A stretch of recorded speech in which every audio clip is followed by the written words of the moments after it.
Welcome back, everybody. Thanks again for joining us. This is episode 2 of the Fat Guy Sports Talk web show podcast thingamajig. I'm Aaron.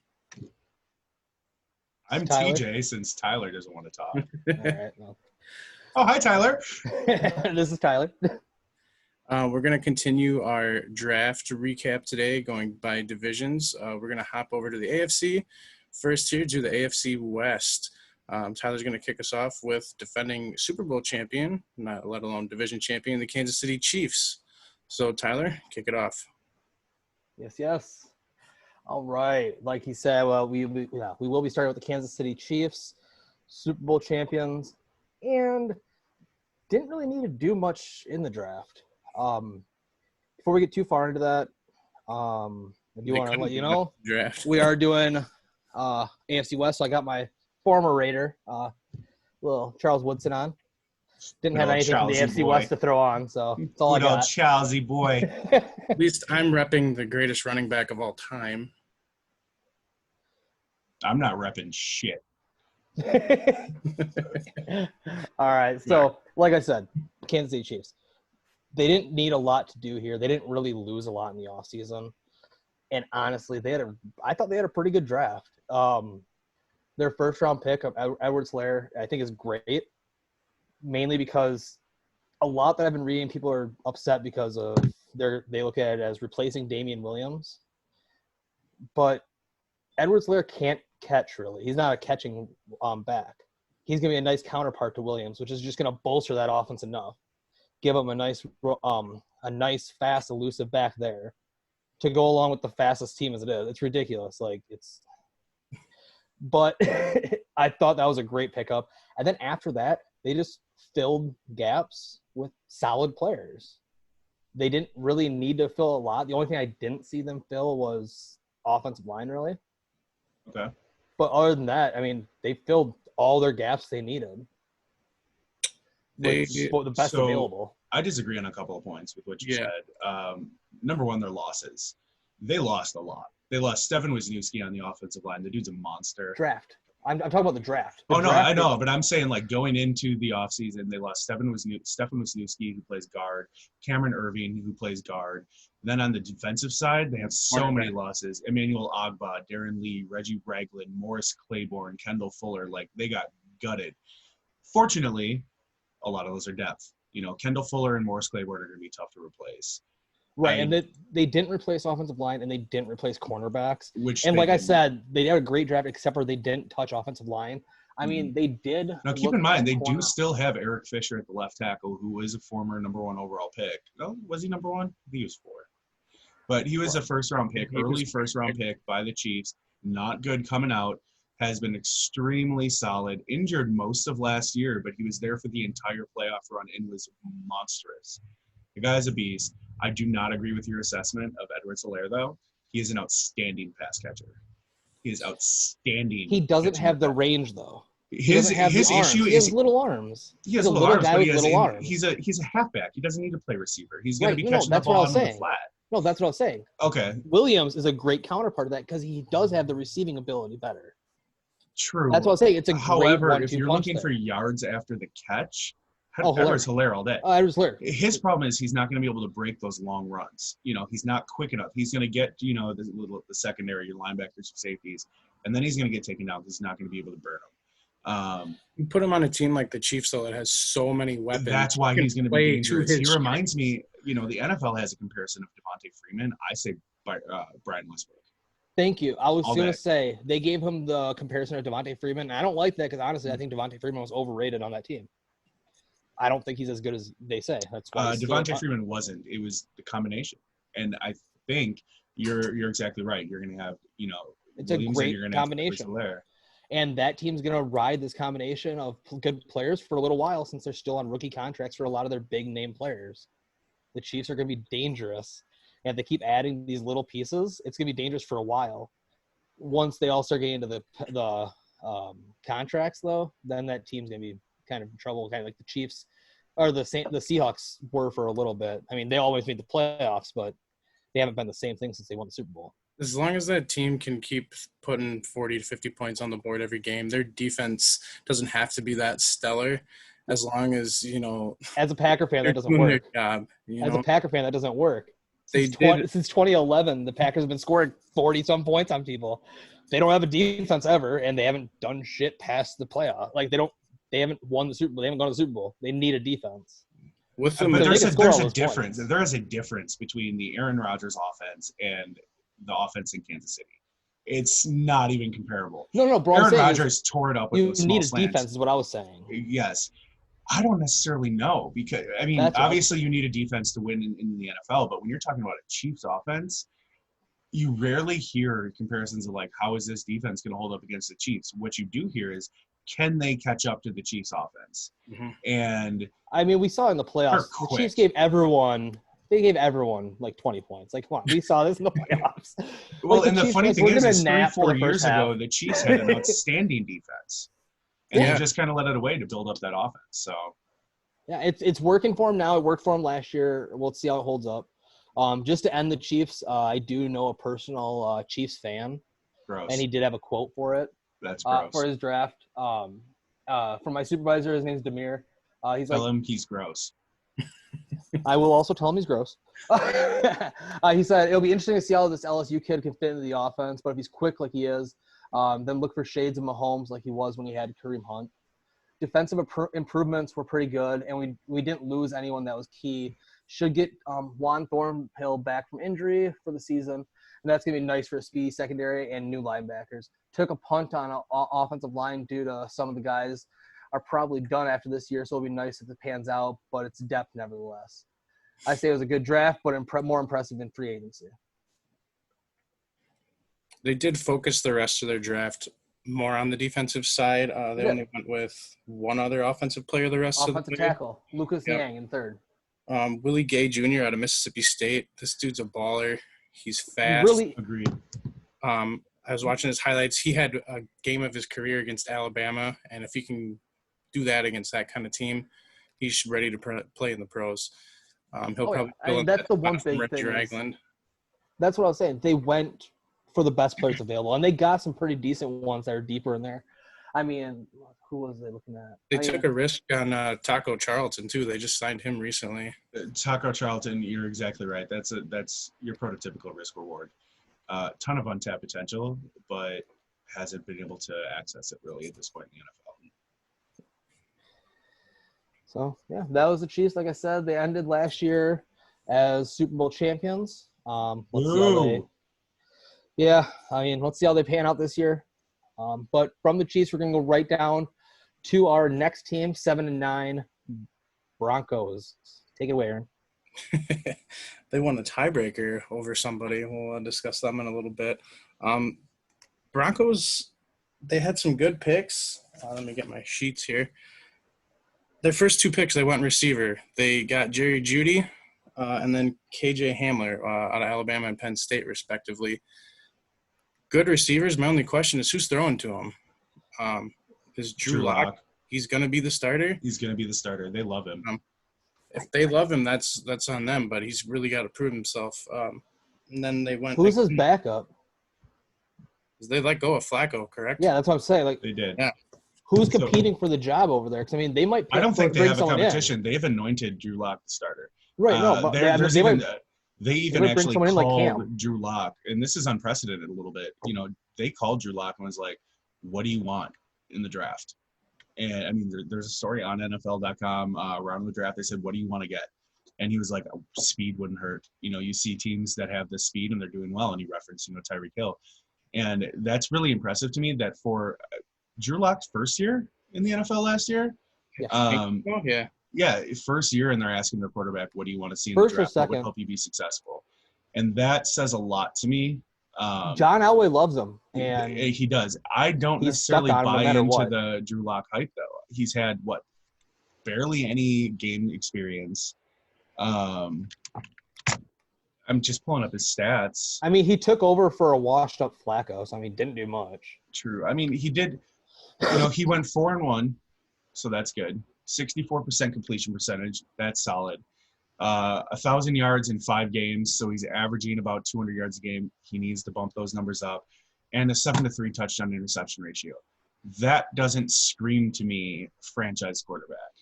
That screams project quarterback, but they also didn't have a lot for him to work with on that team. So I'm really excited to see how he does. Jerry Jeudy's going to be huge for them. They helped him out a lot, not just with Jeudy and Hamler, but they got Lloyd Cushenberry out of LSU to help protect, along with Netane Muti out of Fresno State. Cushenberry dropped quite a bit, but he was one of the many, many LSU players taken. There's 2 big linemen that are going to help protect him, along with getting the 2 receivers to go along with Cortland Sutton. They got 3. He's not much of a pick, but they did get Cleveland from Florida. Okay, yeah. So as far as, Jerry Jeudy is going to be explosive, and we're going to get into it when we talk about the Raiders, but I really think that Denver got a godsend by letting Jerry Jeudy fall, or by the Raiders letting Jerry Jeudy fall, because Jerry Jeudy, I think, and CeeDee Lamb are both going to be explosive in the NFL, and I think Jerry Jeudy now being paired with a receiver like Cortland Sutton on the other side, that's going to free up a lot of space for him to at least have a chance at a successful rookie career. Most first-round draft picks don't do well as far as wide receivers. They don't typically pan out. There are rare instances of guys like, Julio Jones that come in and tear it up from day one. But Jerry Jeudy's in the best possible place for him to be able to succeed. Judging by the numbers this year, somebody's got to be good. There was only how many receivers taken in the first round? All of them. I mean, yeah, go ahead. Oh, I was going to transition, but if you got another comment on the receivers. I was just going to mention that the KJ Hamler again. He's going to be a really, really good option for them out of the slot as well. Yeah, he's going to replace Emmanuel Sanders, I think, who they've been looking for in the last couple of years. One guy that really intrigued me, I was watching some tape on some of these picks. Their last pick, Derek Tuska from North Dakota State. Yep. Little-known guy. Dude is an explosive pass rusher. He gets by linemen like it's his job, which it is. But like it's his job. Yeah, he had a lot of production in college. He didn't play against the best teams, but he dominated the teams he played. North Dakota State is a power. Like, I think people are sleeping on some of the talent that comes out of there. I mean, they do have a lot of good talent, but they also don't play the greatest teams. Right. So when you're looking for a pass rusher, you typically want to look at SEC, places where you're facing top-end tackles. But he is exceptionally talented with his use of hands in the pass rush. Mm-hmm. Very good at keeping the tackle's hands constantly moving on him so he's not getting bogged up. And he has a really, really good bull rush, which is something that really popped on tape. The only thing I noticed in watching his film, a lot of his success comes from outside, like getting wide. If he gets pushed inside, can get in some trouble. He's kind of undersized. Watching his tape reminded me a lot of Jared Allen. I don't know if you've seen any of his highlights or not, but in a way, I think, he is very similar to Jared Allen. Jared Allen was a little bit more refined with his handwork and his moves coming out of college, but he wasn't Jared Allen, obviously, coming out of college. Yeah. So there's room for him to grow, and he has a lot of potential, and I really feel like he could be the steal of their draft. Yeah. I'm really rooting for him, and he's going to be playing opposite Von Miller. He's got a great teacher to learn from, too. Yep. So I'm really pulling. That's going to be huge for him. Mm-hmm. Yeah. Anything else on the Broncos, or let's transition? Well, just to kind of touch what they've lost and what they gained. Yeah. They lost 2 quarterbacks, Brandon Allen, Joe Flacco, guard Ronald Leary, center Connor McGovern. They did lose Derek Wolfe to the Ravens and Chris Harris Jr. to the Chargers, and that's big.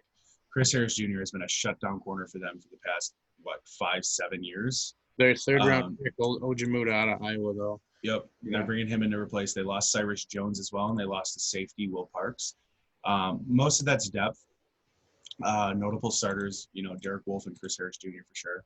It's going to be tough to replace him on the opposite side, no matter how good your third-round pick is.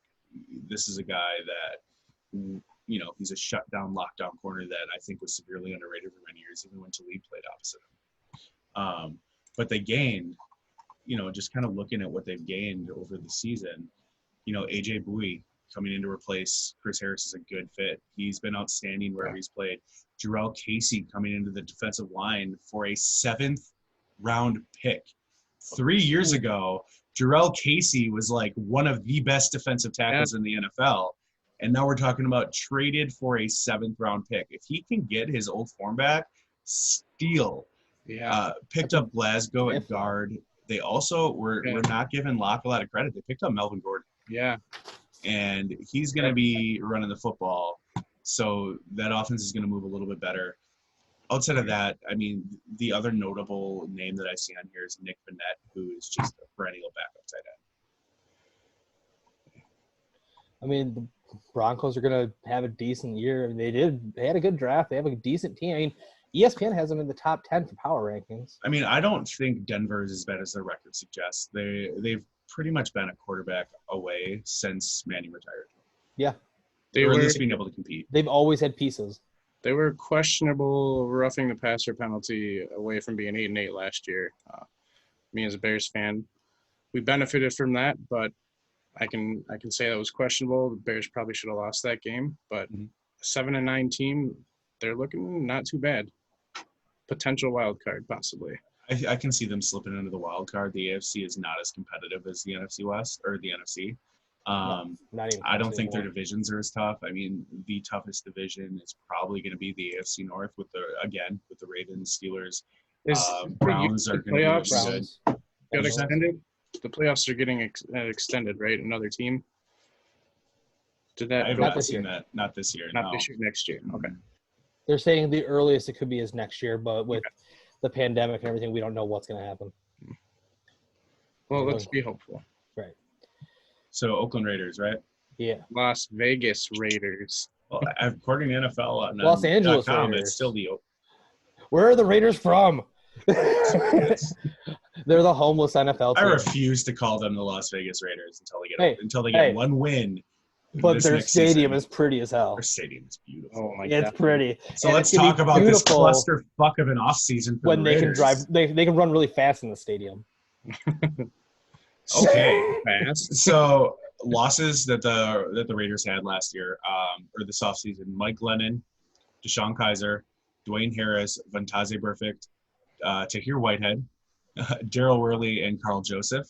I'm kind of surprised about the Carl Joseph too, right? Last year, but I don't. Yeah, last year you guys lost Antonio Brown, right? That was a big loss. I mean, does it count? You guys could have been 8-8. No, I don't think so. But as far as what we gained, Nelson Aguilar, boomer bust pick. He showed some flashes of potential when he was in Philadelphia. Not overly fast, is a solid enough route runner. Brought in Prince Amukamara. He should provide at least some kind of depth to the secondary. Devontae Booker at running back, I think he's going to provide really good depth behind that Josh Jacobs looking guy out there in Las Vegas. Malik Collins, he's had flashes where he's been good. Came out of LSU very strong. Just didn't perform to the level that everyone expected him to. Brought in Jeff Heath as a safety, not overly great. Eric Kush. The pickup I really, really liked that they grabbed was Nick Kwiatkowski, linebacker. He's going to be very, very solid on that team. He's very, very versatile. He's a bigger version of a Micah Hyde. And then they picked up Corey Littleton, Marcus Mariota, Carl Nassib, Demarius Randall, and Jason Witten, who at this point, Jason Witten's like 95 years old. Yeah, I didn't know Jason Witten was still playing. I thought he was honestly like. Well, he was broadcasting and then he unretired. No, I thought he was like working your guys' storage units. Like, I don't know. Right. I honestly think they brought him in to be a player Mariota, coach. which I think is a huge pickup. I don't like him. He's not going to start. I don't know why everyone's so excited about him. I don't think he's going to push. He's a great backup for Derek Carr when he breaks his leg again. Yeah, that happened once, man. Yeah. Why do you got to keep bringing this up? Still, it's going to happen again. You know what? I do sit here and talk shit about the Packers, actually. Yeah. I do. So, as far as their draft goes, I don't fucking get it. I don't understand how you fucking pass up Jerry Jeudy and CeeDee Lamb for Henry Ruggs. I get what they're saying. He's a fast guy. You know what? Who also is fast? Darius Harewood-Bay. How did that fucking work out in Oakland? You know what's going to draw multiple coverages off of your guy? Not necessarily Tyreek Hill speed. What will is somebody that can run after the catch and can make freakish plays like a Jerry Jeudy or a CeeDee Lamb. Right. You don't look at Julio Jones and go, man, he's not the fastest receiver on the field. We're going to put him in single coverage. No, you double him up because he's a fucking beast. But no, they're fast. Yeah, but no, he's fast, so he's going to stretch the field. No, fuck you, buddy. And then we're talking about Damon Arnett. I like Damon Arnett. He's very, very good at least preventing the receiver from getting a catch, right? He complete a lot of passes against him. He sticks. He is a great man But he cover. doesn't turn the fucking ball over, and he's not worth a 19 overall pick.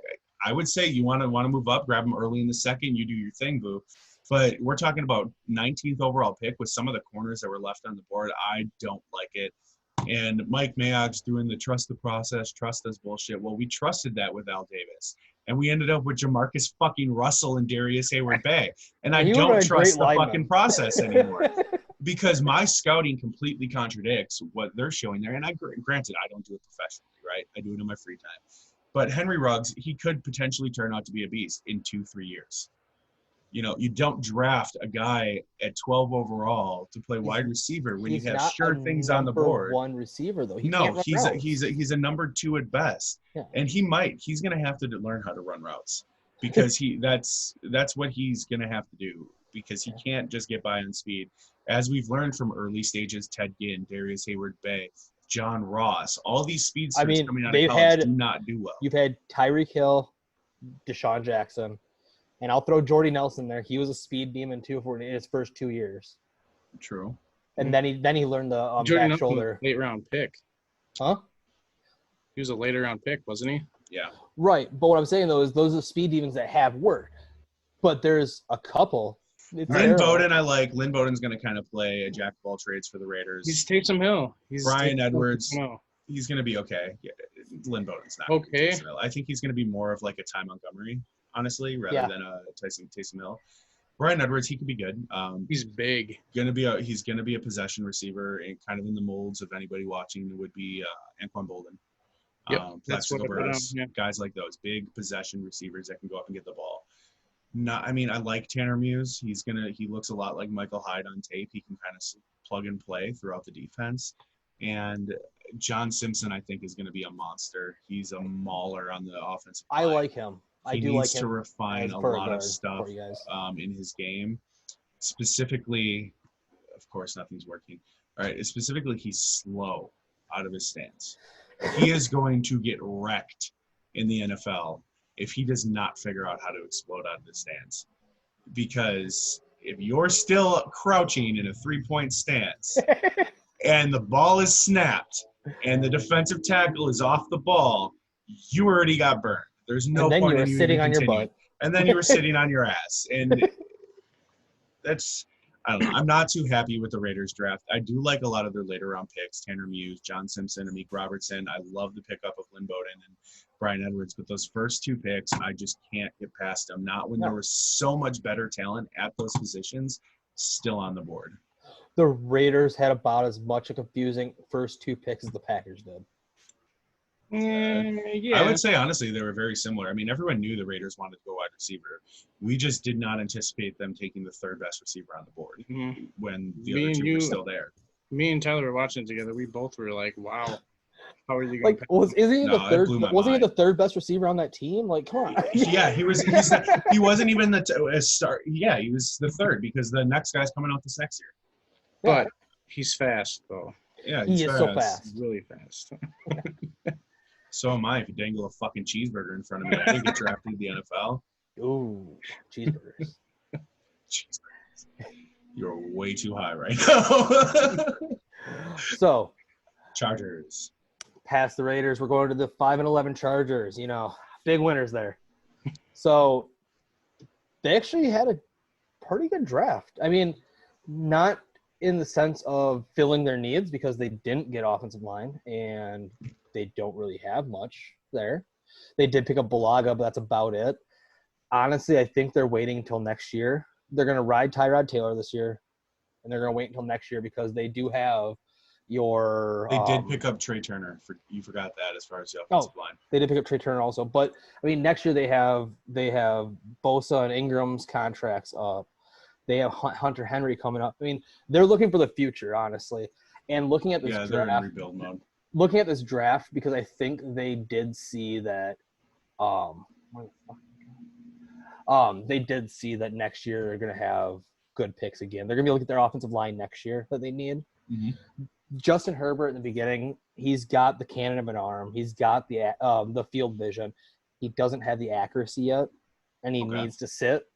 And Tyrod Taylor's a decent enough journeyman to sit behind and learn behind a little bit. I agree. I mean, he's won. He won on bad teams. Tyrod. Yeah. Keep in mind, he took the doesn't Buffalo lose Bills to the fucking playoffs, man. We're talking about the Buffalo Bills. This dude rode to the playoffs. Oh yeah. Like, That's fuck what I'm it. saying. Like, Let Tyrod Taylor start. I don't think Justin Herbert's going to be good anyways. Like, make Tyrod Taylor get you to the playoffs. Let's do it. no, honestly, I like Tyrod Taylor a lot, and he doesn't lose you games. No. But Justin Herbert's going to learn behind him, and that's what he needs because he doesn't have Agreed. the accuracy. He has the field vision. He has the size. He's 6'6". And keep in mind, the guy that's going to be coaching up Justin Herbert coached up Andrew Luck, Pep Hamilton. Yeah. So he's going to be the guy that's going to be teaching Justin Herbert. It's a good guy to learn from. Pep Hamilton knows his shit. I love Tyrod Taylor. Then. What'd you say? Pep Hamilton was with the Bears. You gonna do fucking shit with them? Yeah, no it was the Bears. It's Like, AFC West. Be quiet. What are you going to do with Mitchell Trubisky? Like, come on. But you look at this. I really like their draft, actually. Oh no, they do. I mean, the second pick. I love Kenneth Murray. Kenneth Murray is a huge pick right there. I love that. Beast mode. Joshua Kelly dropping to the fourth right there. That's a nice one there. I mean, they did lose Ingram to the They lost Melvin Gordon. Yeah, they lost Melvin Gordon. They did have a Melvin Ingram. They had Melvin Ingram. They also have Melvin Gordon. I get really confused. And then you have Ingram on the Ravens. Stop. No, Joshua Kelly's a great one there. Joe Reed and KJ Hill are both decent there too. I mean, they went for the future, it looks like. They did, and that's, I'm looking at what they lost, and it looks like a starting lineup. They Phillip lost. Rivers to the Colts, their franchise quarterback for the past how many years, to the Colts. Melvin Gordon, this is his fourth year in the league, and they already gave up on him because they didn't want to pay him. All right, that makes sense. Derek Watt to the Steelers. He's not going to play with his brother TJ. Derek Watt never is. No, I like that they didn't pay Gordon. I agree. Running backs are a dime, like we said last week. Running backs are a dime a dozen. Let him sign in the division, and it's that's going the bad to part. bite you in the ass. Oh, he is going to run all over them. Melvin Gordon is going to explode across their face like Jared the Subway guy. And if they think Josh Kelly's the replacement for him, he's not a bad back, but he's not a replacement. Well, Eckler. Very average. Eckler's who they're going to be riding. Yeah. I mean, I think he had a 1,000-yard season last year. Austin Eckler's good. He's a good back. Austin Eckler's solid. You bring in Kelly to have as like a 1-2 punch. I mean, that's what they need in this league now. Agreed. You don't need not necessarily. There are teams like if you can get a guy like Saquon Barkley or an Ezekiel Elliott or a Derrick Henry, a guy you don't. I think Zeke. They should have paid Zeke. I think Zeke's not going to. I actually was talking to somebody I work with, and he's a huge Cowboys fan. And we were talking about this. I was like, I think Ezekiel is overrated. He was like, well, how do you mean? And we were breaking it down, and we went and looked at the stats. If Zeke hadn't been injured, he would have he'd be well on his way for a 4th rushing title. There are not many backs that have gotten 4 rushing titles. And everyone can say, Dallas's offensive line is great. They didn't play with Travis Frederick last year. No, I know. And, we were talking, and it was like, all right, so let's hypothetically say, Zeke gets traded to the Saints. Behind that offensive line, are you telling me that Zeke isn't going to be as good? No, Zeke's going to be a monster in New Orleans, even more so than he is in Dallas. And that's kind of the argument that I was trying to make where I'm like, no, actually, there are teams Zeke would go to where he would be far better. Yes, but is he worth it to pay him that much? I think he is because he's not that old. And no, but I don't think a running back a lot of times are worth it. When's the last time a running back, you pay him a bunch of money, a running back got you to the Super Bowl? Well, I can tell you that Derrick Henry almost got the Titans to win last year. They have nothing outside of him on that team. Right. So they don't sign and pay him because that's all they have. Yeah. But my concern is Ezekiel Elliott's worth the money he got. I just don't think the Cowboys should have been the one to pay him. No. Because you have to put Dak Prescott on there, who's demanding ridiculous money. I don't even know why we're talking about the NFC East. Save that for another day. Fuck the NFC East. True. Yeah. Fuck them. Nobody wants to talk about the Cowboys, Giants, and That'll be our shortest episode. 5 minutes. Yeah. Fuck the NFC East. All right. Well, AFC West, I would say, honestly, there's 3 good drafts there. And then the Raiders. All right. Well, That's the AFC West. Guess we can stop recording now.